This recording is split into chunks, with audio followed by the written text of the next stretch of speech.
I am Ferdinand Marcos, and I am the President of the Republic of the Philippines.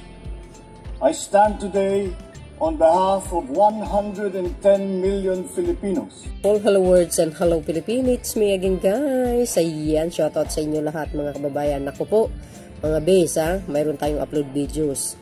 Naku, kayo na pong balang manghusga dito sa sinabi ni Atty. Roque. Ang akala ko guys hindi pa pala naka-move on ito si Atty. Roque nung panahon ng World War. Kasi nga nung that time kasi sa panahon ng mga Hapon, hindi natin ikaila yun. Talaga namang part po yan ng Third World War 2. Mga pangyayari ng ganyan.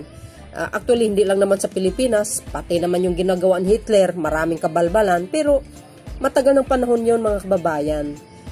Ang pagpapatawad sa kapwa, nakakaluwag ng loob. Ika nga, ang Diyos ay pag-ibig sa lahat.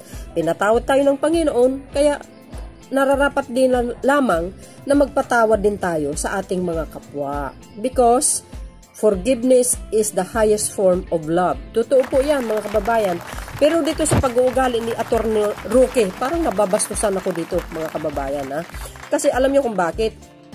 Nung mga panahon ni Pangulong Duterte, o Pangulong Panot or mga past administration, alam nyo naman bumibisita dito mga Prime Minister, no?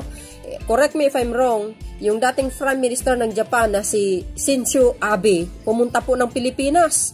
Actually, pumunta pa yan yata doon sa bahay ni Pangulong Duterte sa Davao. Correct me if I'm wrong guys. Pero bakit hindi kumukuda si Atty. Roque? Hindi siya nanawagan o ganitong klaseng pananalita. Parang pambabasto sa totoo lang, no? Para sa akin, ewan ko sa inyo, kayo na pong bahalang manghusga dito mga kababayan. Kung lingid sa ating kaalaman, alam po natin ng Japan, marami po na itulong sa bansang ito. Sila po ang higit sa lahat na lalong na nagpa-funding sa malalaking projects. Sa totoo lang, at marami silang mga negosyo dito na pinapatayo. Ayan naman po, nakikinabang din po ang mga Pilipino sapagkat creating jobs kasi yun mga kababayan. Katulad po ng Mindanao Railways, di ba? Hindi na pinunduhan ng China yan. Siguro hindi na si Pangulong Duterte ang nakaupo kaya nag-back out sila. Who knows? Baka ang Japan na naman ang mag-fund yan. O, di ba? Ewan ko dito kay Atty. Roque mga kababayan, hindi ko mawari. Bakit ngayon niya lang sinasabi na supposed to be, noon pa niya, pinapanawagan yan doon sa dating Prime Minister, Shinzo Abe, yung namatay na. Oh. Pero nagtataka ako, parang di ko alam ito. Di mo alam kung anti-Marcos ito or ganito ba talagang pag-uugali ng ibang tao? Di ko alam Sorry guys, yun lang aking nakikita dito no? Hindi sila po maka-move on. Hanggang ngayon, nagtatanim pa sila ng galit. Oh, di ba? Ganun din sa Marcelo, hanggang ngayon. Ginugunita pa lang nila. Wow. So, ibig sabihin, yung mga namatay na OFW sa Gaza, sa bansang Israel, so ngayon, kasalanan po ng kasalanan ng Israel. So, baka mananawagan si Atty. Roque na magbabayad ang Israel. Kasi mga Pilipino namatay. O, di ba? So, anong palagay nyo guys? Hindi pa makamove on pala si Atty. Roque. Nagkikimkim pala ng sama ng loob. Ay nako, naloka ako. But anyway guys, para kompleto detalyado, panoorin nyo yung kanyang statement. Kayo na pong bala mag-comment mga guys See you again. Bye bye bye. Babush! Para sa akin, nabastusan lang talaga ako. Kasi very unfair. Kaya Prime Minister Kishida, dahil hindi lang naman siya po pumunta dito nung mga nakaraan Prime Minister, hindi po nag-react si Atty. Roque. Parang something, parinig siguro sa Marcos administration. I don't know guys. But see you again guys. Bye bye bye. Babush! Ano ba naman yan? UN Committee on Elimination of Discrimination Against Women na nagsabi, meron kang obligasyon. Ang iyong bansa may obligasyon na magbayad ng reparasyon doon sa mga ginahasa mga kababaihan nung sila po ay mga napakabata pang mga dilag ng mga panahon na yon. So sana po sa pagdating ninyo, ito pong kauna-unahang pagbisita ng Prime Minister ng Japan sa Pilipinas matapos ang desisyon ng United Nations, sana po sundin nyo na. naniniwala naman po kami na sibilisadong bansang Hapon. Naniniwala kami na talagang tinanggap nyo na kayo nagkamali nung panahon ng digmaan. Hindi po namin nakakalimutan na talagang ang daming mga ninuno namin ang namatay sa inyong mga kamay. Hindi pa makamove on si Atty. Roque, guys. Naniniwala kami na gusto naniningil nyo maging na tapat na kaibigan.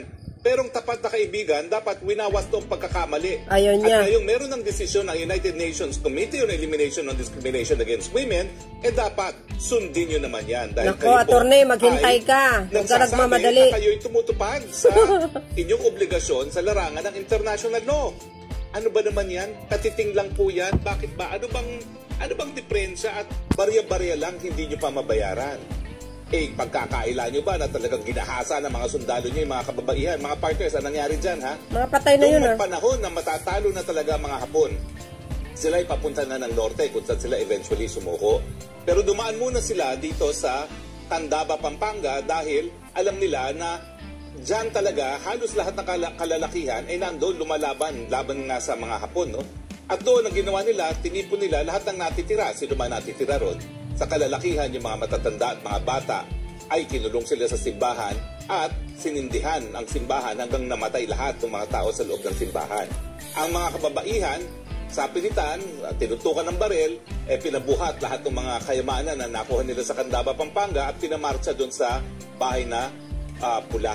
At doon sa bahay na pula, linggo ang inabot, buwan ang inabot, talagang pinagsamantalahan yung mga kababaihan na naroroon. Ang pinakabatang kliyente ko dyan sa mga comfort women, 14 anyos nang siya po'y ginahasa. Paulit-ulit ng iba't ibang mga kasundaluhan. Alam nyo, bagamat ang tawag natin sa kanila comfort women, iba po yung patakaran na nangyari sa Candaba. Doon sa Candaba talagang forced rape lang po talaga yan. Dahil wala naman silang comfort station na itinayo. Pero sa iba't ibang bansa, gaya sa China at saka sa South Korea, nagkaroon talaga sila ng comfort station. At ang dahilan, kaya siguro ayaw magbayad ng bansang Hapon ng reparasyon dito sa mga kababaihan, ay dahil, yun na nga, ayaw nila aminin na sila ay nagkaroon ng comfort stations, no? Pero yan naman po established fact na, no? Nagbayad din sila ng kaunting reparasyon sa South Korea. Bakit dito sa Pilipinas, miski symbolic man lang, hindi sila magababayad? Yung kaibigan ko dati na isang profesor, si Professor Onuma, na kasama ko sa Asian Society of International Law, bumuo siya ng pribadong pondo para ibigay dun sa mga naging biktima ng mga Hapon. Pero yung mga kababaihan naman ng kliyente ko ayaw tumanggap dahil ang sabi nila, kung tatanggap kami, talagang inaamin namin na kami naging sexual professionals. Hindi naman sila naging sexual professionals, ba't sila tatanggap sa pribado?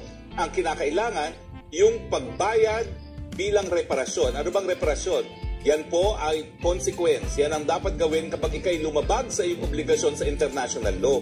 At yan ay dapat manggaling sa gobyerno. Dahil ang gobyerno ng Hapon ang merong katungkulan na itong batas na umiira pag bilabadan, yung batas makatao, International Humanitarian Law, ay nagbabawal nga sa kahit anong nakakahiyang mga gawain, lalong-lalo na laban sa mga kababaihan.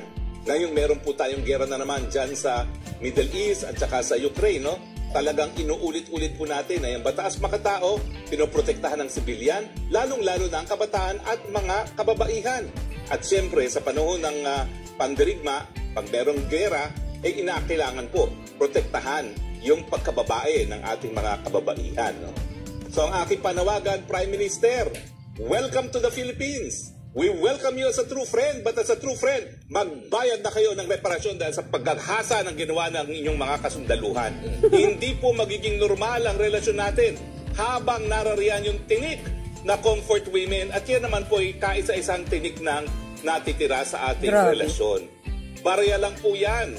Kayo na may humingi na ng patawad. Bakit ba ayaw ibang hinga ng patawad ito mga kababaihang walang awang pinaggagahasa ng inyong mga kasundaluhan? Nako, kung ako may panahon, ako'y pupunta doon sa Kongreso, ako'y magpo-protesta ron, kaya lang wala akong panahon. Ako'y nauubos ang panahon ko nga pag sasampa ng mga kaso para bigyan ng katarungan yung mga gaya ng mga ginahasang mga lola. No?